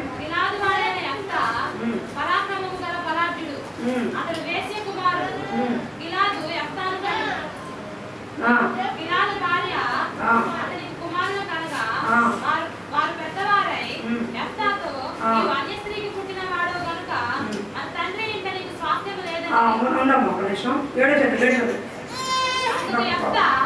మీరు నా యందు పగబట్టి నా తండ్రి ఇంటి నుండి నన్ను తోలివేసితిరే. ఇప్పుడు మీకు కలిగే శ్రమలో ఓకే అమ్మ, అమ్మాయి ఇంకో పావాటిని ముగిస్తాను దయచేసినది. ఇద్దరు చూస్తాం, గిర్జోని యెహోషువని చూస్తాము. 3వ వ్యక్తి యెఫ్తా. ఎవరు? యెఫ్తా ఎవరంటే ఒక వేశ్య పుట్టిన కుమారుడు. తండ్రి మంచివాడే, కానీ వేశ్య కుమారుడు అని చెప్పి వాళ్ళ స్వాస్థ్యంలో అన్నదమ్ములు అందరూ కూడా, నువ్వు అన్యస్త్రీకి పుట్టిన వాడివి, వేశ్యకి పుట్టినాడు కాబట్టి మా ఆస్తులో నీకు భాగము లేదు అని యెఫ్తాని తోసేశాడు. అప్పుడు ఎక్కడ టోబో దేశానికి వెళ్ళి ఆలోచనగా ఉండి పెరిగాడు. కానీ కొంతకాలానికి ఇజ్రాయేల్ మీద అమ్మోనీలు వచ్చారు. ఇక్కడ చూడండి, అక్కడ మిద్యానీయులు వచ్చారు. ఇక్కడ ఎవరు వచ్చారు? అమ్మోనీయులు శత్రువులుగా ఏర్పడ్డారు. అయితే వాళ్ళు జంతువులు వాళ్ళ వల్ల కాక యెఫ్తా బలాఢ్యుడు, వాడు ఉంటే బాగుంటుందని ఆ టోబో దేశానికి వెళ్ళి, అరే బాబు, అమ్మోనీయులు మా మీద వస్తున్నారు, నువ్వు మా పక్షాన నాయకుడిగా ఉండి యుద్ధం చేయంటే మీరు నన్ను తోసేశారు, నన్ను పంపించేశారు, ఇప్పుడు నీకు శ్రమ వస్తే, మీకు బాధ వస్తే నేను గుర్తొచ్చానా అంటున్నాడు. అయితే ఒకప్పుడు మనం కూడా చాలామంది స్నేహితులు కానీ బంధువులు కానీ మన దగ్గర బాగుండి వాడుకుంటారు. తర్వాత ఎవరు మన మొహం చూడరు. మీకు అర్థమవుతుందా? మన మొహం చూడడం. కానీ కొంతకాలం ఏంటంటే వాళ్ళు అప్పుల్లో ఉన్నప్పుడు ఏ కష్టం వస్తే ఏమేమి బాగున్నావా అని అప్పుడు వాళ్ళే ఫోన్ చేస్తారు. ఆయన 10 నెలలు పోతారు, సంవత్సరం పోతారు, మందులు వేస్తాయి. ఎప్పుడో వాళ్ళకి కష్టం వచ్చినప్పుడు, వాళ్ళకి శ్రమ వచ్చినప్పుడు అప్పుడు ఫోన్ చేసి మాట్లాడతారు. అలాగే ఎవరితో మాట్లాడుతున్నప్పుడు ఇప్పుడు గుర్తొచ్చాను నేను మీకు శ్రమ వస్తే గుర్తొచ్చానా అంటున్నాడు అని ఒకవేళ మీతో వస్తే నన్ను నాయకుడిగా చేస్తారా అని అడిగాడు. తప్పకుండా చేస్తామని వాళ్ళు ప్రమాణం చేసి తీసుకొచ్చారు. వెంటనే ఎఫ్తా వచ్చి అమ్మోనీల యుద్ధంకి వస్తున్నాడు. రాష్ట్ర మహాయుడు, నువ్వు నీకు నాకు వైద్యం ఏముందయ్యా, ఎందుకు శత్రువులు వస్తున్నావు, కాబట్టి సమాధానం పడదామంటే అమ్మాయిలు ఒప్పుకోవాలి. ఆ 11 అధ్యాయం ఇంట్లో చదువుకొని చెప్పట్లేదు, కానీ అమ్మాయిలో సమాధానం పడలేక దానికి సై అన్నాడు. ఇప్పుడు యెఫ్తా పని ఏంటి? నాయకుడిగా ముందుండి ఆ సైన్యంతో ఉండి యుద్ధం చేయాలి. కానీ ఇతనెవడు?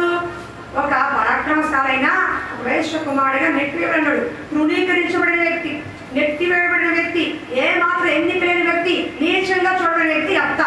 అలాంటి వ్యక్తి దాన్ని జయిస్తే తప్ప ఇతనికి ఒక వాల్యూ ఉండదు, ఇతనికి ఒక వాల్యూ ఉండదు. అమ్మ చూడండి.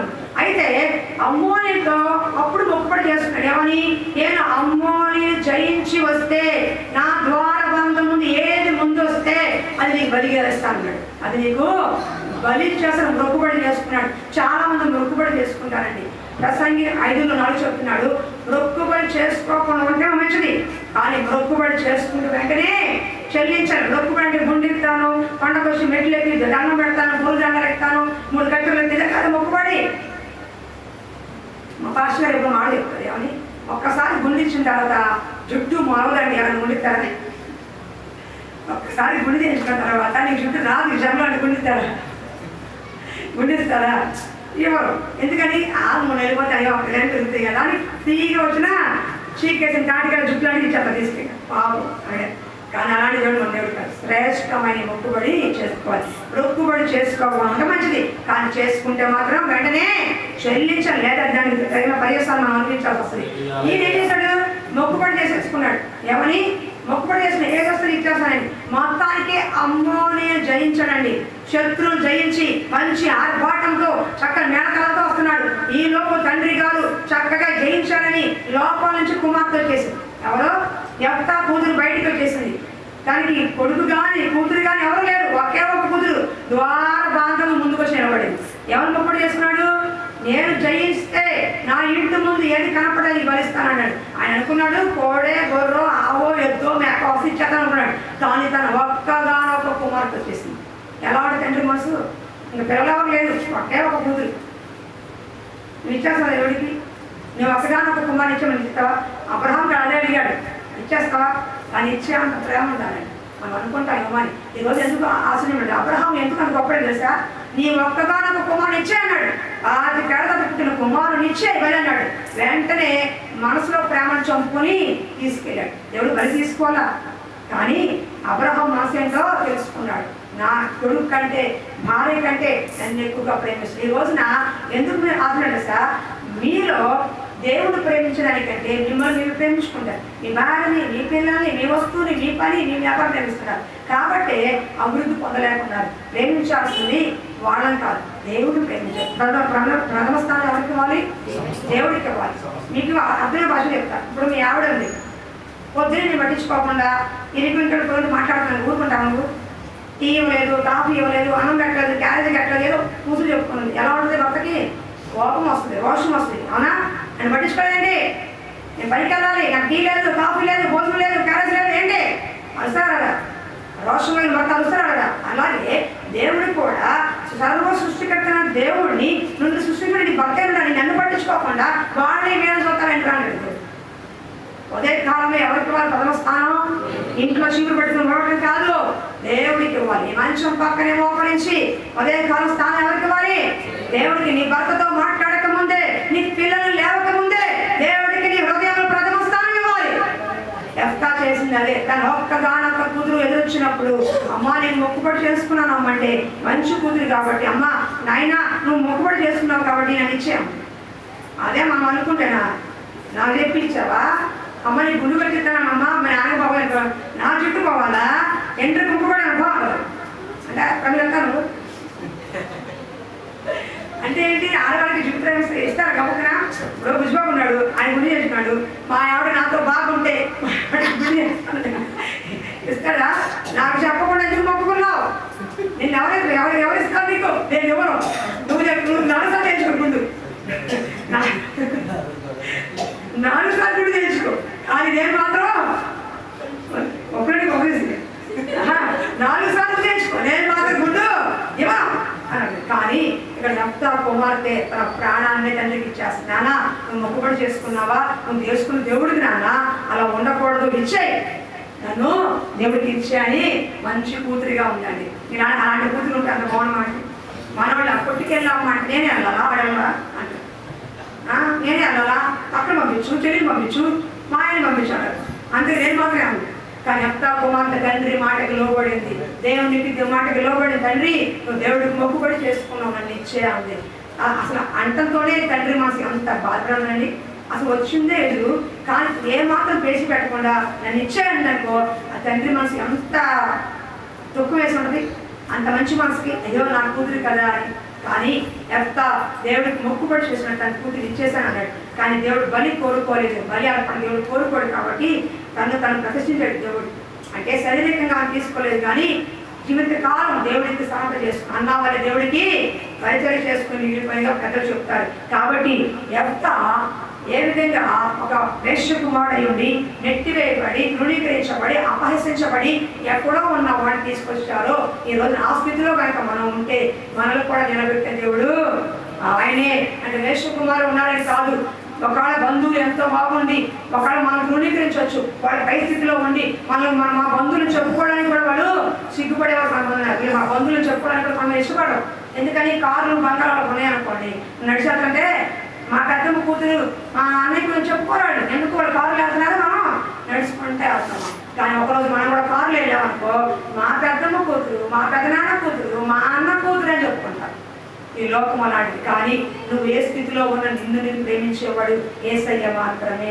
నువ్వు మంచివాడువైనా, చెడ్డవాడువైనా, నీచుడువైనా, నికృష్టుడైన దుర్మార్గుడైనా, ఏ స్థితిలో ఉన్నా నిన్నుగా ప్రేమించేవాడు దేవుడు. నీ భార్య ప్రేమించకపోయినా, నీ భర్త ప్రేమించకపోయినా, నీ బిడ్డలు ప్రేమించకపోయినా, నీ అన్నదమ్ములు ప్రేమించకపోయినా, నిన్నుగా చూసేవాడు, నిన్నుగా ప్రేమించేవాడు, నిన్ను గొప్ప చేసి నిలబెట్టేవాడు యేసయ్య మాత్రమే. కాబట్టి నేను ముగిస్తున్నాను, గుర్తుపెట్టుకోండి అమ్మా. ఈ మూడిట్లో మనకు అర్థం తెలుసా? ఏ స్థితిలో మీరు ఉన్నారో నాకు తెలియదు, కానీ ఏ స్థితిలో ఉన్నా నిన్ను గొప్ప చేసేవాడు దేవుడని గుర్తుపెట్టుకోండి. నెట్టివేయబడినా, తృణీకరించబడినా, అపహాసం చేస్తున్నా, మీరు అవసరం మా పొద్దున్న పక్కన పెట్టేస్తున్నా, ఏ స్థితిలో ఉన్నా మనలో ఒకరోజు నిలబెట్టేది దేవుడే. ఈరోజు కుంగిపోయి ఉన్నావు, అప్పులతో ఉన్నావు, నిరుద్యోగంతో ఉన్నావు, సమస్యలతో ఉన్నావు, కానీ ఒకరోజు రానే వస్తుంది, నిశ్చయముగా ముందుగా నీకు రాని వస్తుంది. నీ ఆశ భంగం కానేరదు. నేను నిలబెట్టేవాడు ఆయనే. దావీదు నిలబెట్టాడు, నిన్ను నిలబెడతాడు. ఒక అనాథని ఎస్తేర్ని 127 సంవత్సరానికి రాణిగా చేశాడు. అర్థమంగా ఒక మోయాబు దేశం శపించబడిన దేశం నుంచి రూతు వచ్చింది. అలాంటిది కొత్త జీవితాన్ని ఇచ్చి యేసుక్రీస్తు వంశావళిని ఆ పేరు తెచ్చాడు దేవుడు. హల్లెలూయా. రాహాబు వేశ్య, కానీ యేసుక్రీస్తు వంశావళి తెచ్చబడింది. ఎందుకు తెలుసా? ఏ స్థితిలో ఉన్న దేవుడి వైపు వాళ్ళు చూశారు కాదు. ఈరోజు ఏ స్థితిలో ఉన్నావో, ఏ ప్రార్థన చేసుకున్నావు, ఏ స్థితిలో ఉన్నావో, ఏ పరిస్థితిలో ఉన్నావో నాకు తెలియదు, కానీ మోకరించి ప్రార్థన చేసుకోండి. ఒక్కసారి మీ స్థితిగతులు దేవుడు చెప్పండి. ఇది దేవుడు నీతో మాట్లాడే సమయం, దేవుడితో నువ్వు మాట్లాడే సమయం. వాక్యం ద్వారా దేవుడు నీతో మాట్లాడు. ఇప్పుడు ప్రార్థన ద్వారా నువ్వు మాట్లాడు. దేవుడిని అడుగు, ప్రభువా నాకు ఒక సూచన జరిగించు, ఈ స్థితిలో నేను ఉన్నాను, ఈ పరిస్థితిలో ఉన్నాను, నా భవిష్యత్తు ఏంటి, నా పరిస్థితి ఏంటి, నా భర్త పరిస్థితి ఏంటి, నా బిడ్డల పరిస్థితి ఏంటి, నా కుటుంబ పరిస్థితి ఏంటి, నా ఉద్యోగం, నా వ్యాపారం, ఈ ఇరుకు ఇబ్బందులు, ఈ అప్పు, ఈ స్థితిలో నేను ఎలా ఉంచబోతున్నా ప్రభువా, నాకు ఒక ఆనవాలు దయచేయి, ఒక సూచన దయచేయి అని అడుగు. హృదయాన్ని అడుగు. అడగండి అమ్మా, అడిగే సమయం ఇప్పుడు దాటిపోతే కాబట్టి అడిగిన వ్యర్థమే. దేవుడిని అడగండి.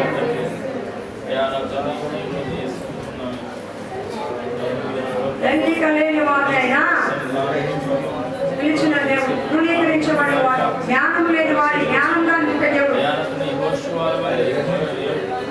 ఏ స్థితిలో నువ్వు ఉన్నావు ఒక్కసారి జ్ఞాపకం చేసుకో. నేనైతే ఎన్నదైన దాన్ని, దేవుడికి ఏ మాత్రం కూడా మంచి లేని దాన్ని నన్ను ఎంచుకున్నాడు. అర్హత కూడా నాకు లేదమ్మా. యేసు అన్న పేరు వచ్చినట్టుగా అవ్వలేదు, కానీ అలాంటి నన్ను ఈ విధంగా నిలబెట్టిన దేవుడి నామానికి మహిమ ఘనత చెల్లుగాక. హల్లెలూయా. ఆయనతో స్నేహం ఎంతో మంచిది, ఆయనతో సహవాసం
ఎన్నలాగే నన్ను ఎంచుకున్నాడు. ఏమాత్రం యోగ్యతనైనా ఈ గొప్ప జీవితాన్ని ఇచ్చాడు. నా జీవితం దేవుడికి అంకితం చేసుకున్నాడు. మీరు కూడా మీ కుటుంబాలు మీ పరిస్థితుల్ని దేవుడు ఏ విషయంలో మాట్లాడాడో ఆ స్థితిగతి దేవుడికి అప్పగించుకొని వాక్యానికి అప్పగించుకొని భవిష్యత్తు పనివాడినే గొప్ప నాయకుడిగా చేసిన దేవుడు, రక్త వేష కుమారుడిని ధృవీకరించిన వాడినే గొప్పగా నిలబెట్టిన దేవుడు, ఒక పిరికిపడిన గిద్దాన్ని ధైర్యంగా నిలబెట్టిన దేవుడు. ఏ విషయంలో ఉన్నా పడి పరిస్థితుల్లో ఉన్నావు, ఏ స్థితిలో తృణీకరించబడుతున్నావో అపహసించబడుతున్నావో నీ కుటుంబం అంటేనే ఎవరికి చిన్న చూపో వాళ్ళ ముందు దేవుడిని నిలబెట్టబోతున్నాడు. హల్లెలూయా. నమ్మిన చప్పట్లు కొట్టండి. హల్లెలూయా.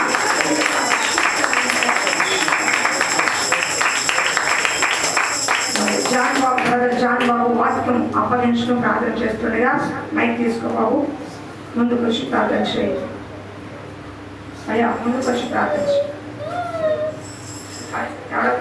దయచేసి త్వరగా రావాలి. స్తోత్రం. త్వరగా టైం అవుతుంది. కళ్ళు మూసి నేను పిలిచాను. ఎవరు మాట్లాడే సమయం, మీరు మాట్లాడే సమయం. ఒక్కసారి హృదయాన్ని అడగండి, వాక్యాన్ని అప్పగించిన అడగండి. స్తోత్రం స్తోత్రం స్తోత్రం స్తోత్రం తండ్రి, మహోన్నతుడ మహాగణుడ సర్వోన్నతుడ సర్వశక్తిమంతుడైన నా యేసయ్య నాయన, మీ బంగారు పాదములకు లెక్కలేని స్థుతులు స్తోత్రాలు వందనాలు చెల్లిస్తున్నాను నాయన. ఈ రాత్రికాల సమయంలో అయా నా తండ్రి ఎంతో మంది ప్రభు ఈ స్థలంలోని నిరాశతోనూ నిట్టూర్పుతోనూ ఎన్నో సమస్యలతోనూ ఇరుకుల్లోనూ ఇబ్బందుల్లోనూ వచ్చినప్పుడు నాయన నీవే పరిశుద్ధాత్మ దేవుడా, నీ బిడ్డలైన వారు అయా సంఘములో ఉన్న నాయన నీ బిడ్డలు యవన బిడ్డలు అనేక మంది నాయన తండ్రి స్త్రీలు ప్రార్థించారు ప్రభువా. అయ్యా నా తండ్రి ఇక్కడ శావకురాన్ని నిలబెట్టుకొని బహుగా వాడుకోండి అయ్యా. మా అందరికి కావాల్సిన ఆత్మీయ ఆహారం దయచేయమని అందరూ ప్రార్థించి రాత్రికాల సమయంలో అయా నా తండ్రి గొప్ప రీతిగా అయ్యా మా అమ్మగారిని నిలబెట్టుకొని బహుగా వాడుకోమందుకై స్తోత్రాలు వందనాలు చెల్లిస్తున్నాను. నిజమే ప్రభువా. అయా నా తండ్రి ఇదిగోనైనా యెహోషువని హెచ్చించావు. నా తండ్రి ఇదిగోనైనా యెహోషువ ప్రార్థించినప్పుడు అయా యోర్దాను నదిని ఏకరాశిగా నిలిపి అయా నా తండ్రి ఇదిగోనైనా ప్రభు 20 లక్షల కాలమనందం ప్రభు యోర్దాను నదిని దాటి వెళ్ళారయ్యా. తండ్రి మీకు స్తోత్రాలు. గిజ్జోను పిరికివాడు నాయన అయ్యా, యుద్ధం అంటే భయము. ఎక్కడైతే గిజ్జోనులు వచ్చి ప్రభా అయ్యా నా తండ్రి నేను చంపేస్తారేమో, లేదా నాయన ఎక్కడొచ్చి నాయన పట్టుకుని వెళ్ళిపోతారేమో అని సందుల్లో ఆ యొక్క బండల సందులో దాక్కుంటూ నైట్ సమయంలో ప్రభా ఆ యొక్క నా తండ్రి పంటను ఆ యొక్క ఆహారాన్ని సిద్ధం చేసుకునేవాడు. అలాంటి నాయన వ్యక్తిని బలాజ్యుడా, పరక్రమ గల బలాజ్యుడా అంటున్నా యేసయ్య. దేవదూతలు చండి నువ్వు పరక్రమ కలిగిన బలాజ్యుడా. గిజ్జోను ఆయా 300 మందితో ప్రభా అయా నా తల్లిదిగోనైనా ప్రభా యుద్ధం చేసినప్పుడు అయా విజయాన్ని ఇచ్చిన దేవా మీకు స్తోత్రాలు. అయా నా తండ్రి మీకు స్తోత్రాలు వందనాలు చెల్లిస్తున్నాం ప్రభా. నాయన ఈ రాత్రి కాల సమయంలో ముఖాముఖిగా మీరు మాతో మాట్లాడిన మాటలు బట్టి మీకు స్తోత్రాలయ్యా. ఆ మాటలు నాయన మా జీవితాల్లో నవరు వేసుకుంటే కృప సహాయంగా ఇచ్చేది. ఒకవేళ క్రింది స్థితిలో ఉన్నామేమో, అప్పులో ఉన్నామేమో, బాధల్లో ఉన్నామో, ఇరుకులో ఉన్నామో, తృణీకరించబడి ఉన్నామో, నెట్టేసి ఉన్నామో, అవమాన స్థితిలో ఉన్నామేమో ప్రభా. ఒకనొక దినంలో రానున్న దినాల్లో అలాంటి పక్షంలో నిలబడి కార్యం చేస్తానని యెహోవా సెలవిస్తుండగా అయా మాటకు లోబడి అయా నమ్మిక ఉంచి విశ్వసించిన ప్రతి వారు కూడా ప్రభా ఆ మాటలు యందు ఆయన ఎత్తిపడి ప్రార్థించినప్పుడు అయా నా తండ్రి ఖచ్చితంగా వారి కుటుంబం పక్షాన్ని హెచ్చించే దేవుడుగా ఉన్న యేసయ్యా మీకు స్తోత్రాలు చెల్లిస్తున్నాను. అయా నా తండ్రి గొప్ప సూచిక్రియలు మీరే జరిగించేవాడయ్యా.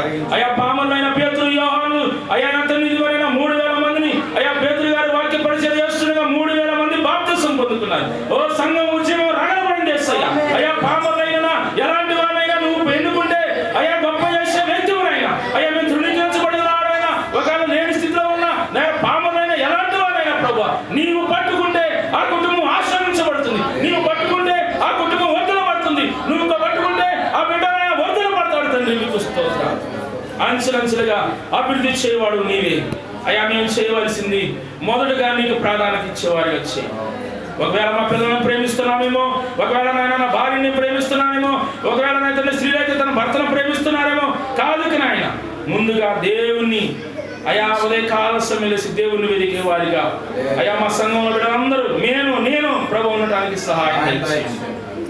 ఎప్పుడైతే నేను ఎదుర్కొంటామో, ఎప్పుడైతే నీతోనైనా సహవాసం కలిగి ఉంటామో, మా కుటుంబానికి క్షమాపణ దయచేసేవాడు అయ్యా. అతను ఇదిగోనైనా ప్రభు ఎప్పుడైతే అతను యోబు తన ఉద్దేశంలో గొప్ప ధనవంతుడు, ప్రతిదినం ఉదయకాల సమయం తన కుమారుల విషయమై ప్రతి విషయంలో, భార్య కొరకు, అందరి విషయంలో, దాసుల కొరకు, దాసీల కొరకు ప్రార్థన చేస్తున్నప్పుడు నేను అంచెలంచెలుగా అభివృద్ధి చేసి నాయన ఊరి దేశంలోనే యోబును గొప్ప ధనవంతుడిగా చేసావు నాయన, హెచ్చించావు ప్రభు, నీతిమంతుడు అన్నావు తండ్రి, మీకు స్తోత్రాలు అయ్యా. ఆ రీతిగా మేము తగ్గింపు చేసి జీవితం కలిగి అయ్యా ప్రార్థన స్థానం నీకిచ్చి అయ్యా తర్వాత మా కొదవులు ఏమున్నాయో నీ సన్నిధానం మొరపెట్టినప్పుడు సమస్తమును తీర్చే దేవుడు.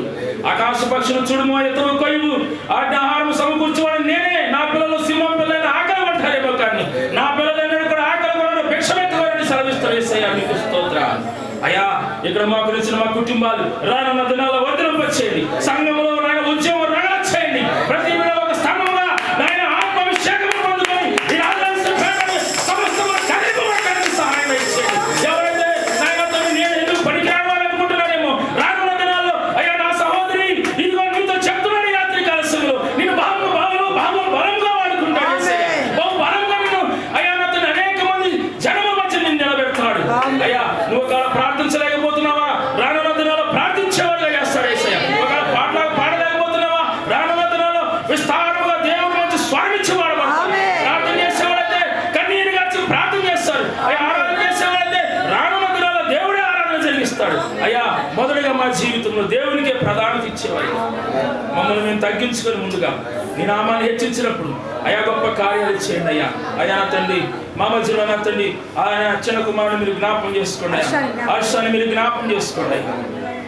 నీకు అసాధ్యమైనటువంటి ఏది లేదు అయ్యా. మొట్టమొదటిసారిగా ఆ బిడ్డలు నాయన కుటుంబంతో వచ్చారు ప్రభా, మీకు స్తోత్రాలు అయ్యా. ఆ బిడ్డల జీవితంలో ఉన్న అయ్యా బాధ ఏంటో, దుఃఖం ఏంటో నీవు మాత్రమే తెలుసు నాయన. వారి దుఃఖమును సంతోషంగా మార్చండి.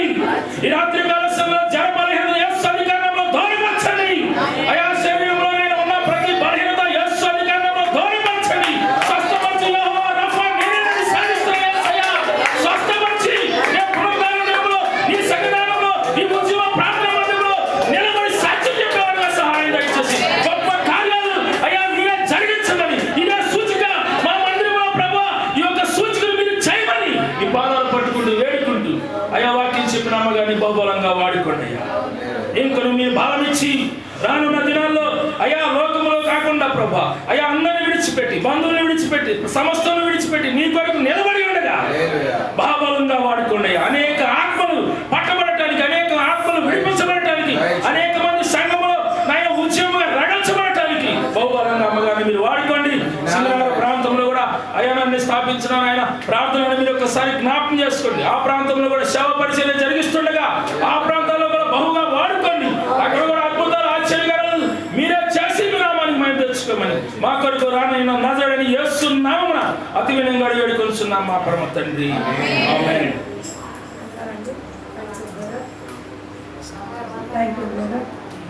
దేవుని కృప మనందరికీ తోడైంది కాక. మరి హర్షానికి ప్రార్థన చేయండి అమ్మా. హర్షానికి ప్రార్థన చేయండి. 11 నెలల బాబు జ్వరంతో బాధపడుతున్నాడు. ఇంటికి వెళ్ళిన తర్వాత తప్పకుండా ప్రార్థన చేసి పడుకోండి.